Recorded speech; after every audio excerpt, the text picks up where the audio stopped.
নমস্কার সবাইকে বন্ধুরা, আজকে 11 জুলাই 2025 ইংরেজি ত্রিপুরা দর্পণ পত্রিকায় উঠে আসা একটি বিশেষ গুরুত্বপূর্ণ হেডলাইনের বিস্তারিত আলোচনা কি দেওয়া হয়েছে সেটা এখন আমরা দেখব। হেডলাইনটির নাম হলো কারণ ছাড়া গ্রেপ্তারের কারণে হাইকোর্টে মুখ পুরল পুলিশের। এখানে বলা হচ্ছে, গত 3 নভেম্বর 2024 করিমগঞ্জ আসামের বাসিন্দা রতন নমশূদ্র নামক এক ব্যক্তিকে অবৈধভাবে গ্রেপ্তার করে পানিসাগর থানার পুলিশ। অবৈধ গ্রেপ্তারের ভিত্তিতে রতন নমশূদ্রের বিরুদ্ধে এফআইআর করা হয়। বিগত 8 মাস যাবৎ রতন নমশূদ্রকে অবৈধভাবে জেল হেফাজতে আটক করে রাখা হয়। অবৈধভাবে গ্রেপ্তার করা সত্ত্বেও বারবার তার জামিন খারিজ করেন নিম্ন আদালত। অবিচারের বিরুদ্ধে যথাযথ আইনি সাহায্য না পেয়ে রতন নমশূদ্রের স্ত্রী অনিতা নম দ্বারস্থ হন ত্রিপুরা হাইকোর্টের তরুণ আইনজীবী কুমার চক্রবর্তীর নিকট। যাবতীয় কেস রেকর্ড নিরীক্ষণ করে অবৈধ গ্রেপ্তারের বিরুদ্ধে হাইকোর্টের দ্বারস্থ হওয়ার পরামর্শ দেন উকিলবাবু। কারণ ভারতীয় সংবিধানের 22 ক ধারা অনুযায়ী আসামিকে গ্রেপ্তারের পূর্বে লিখিত রূপে কারণ দর্শানো বাধ্যতামূলক।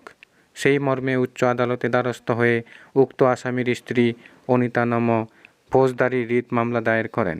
ভ্যাকেশন কোর্টে 11 জুন 2025 ইংরেজি বিচারপতি বিশ্বজিৎ পালিত এর কোর্টে উক্ত মামলার প্রথম শুনানি হয়। মামলার যাবতীয় তথ্য যাচাই করে মাননীয় বিচারপতি বিশ্বজিৎ পালিত সরকারকে কারণ দর্শানোর নোটিশ জারি করেন। সরকারের জবাব দাখিলের পর গত 1 জুলাই 2025 ইংরেজি শেষ শুনানির জন্য বিচারপতি সব্যসাচী দত্ত পুরকায়স্থের এলাসে মামলাটি উঠে। রিট আবেদনকারিণী অনিতা নমর পক্ষে কঠিন সওয়াল জবাব করেন আইনজীবী কুমার চক্রবর্তী। সরকারের পক্ষে রাখেন ত্রিপুরা হাইকোর্টের অতিরিক্ত পাবলিক প্রসিকিউটর।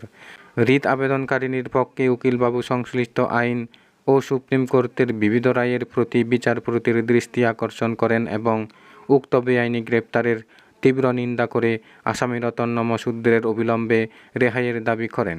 গত 8 জুলাই 2025 ইংরেজি উচ্চ আদালত উক্ত মামলার রায় দিয়ে রতন নমশূদ্রের অবিলম্বে রেহাইয়ের আদেশ দেন।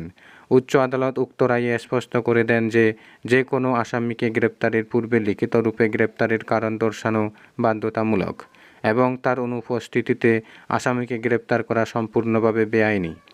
পুলিশি নৃশংসতার বিরুদ্ধে উচ্চ আদালতের এই রায় মানুষের মধ্যে গণতন্ত্রের প্রতি আশা পুনঃস্থাপন করবে এবং জনসাধারণকে সংবিধান প্রদত্ত মৌলিক অধিকারের প্রতি আরও জাগ্রত করবে। বন্ধুরা, খবর আপাতত এই পর্যন্ত। বন্ধুরা, ভিডিওটি ভালো লাগলে লাইক, শেয়ার, সাবস্ক্রাইব করে আমাদের সঙ্গে থাকুন। ধন্যবাদ সবাইকে ভিডিওটি দেখার জন্য।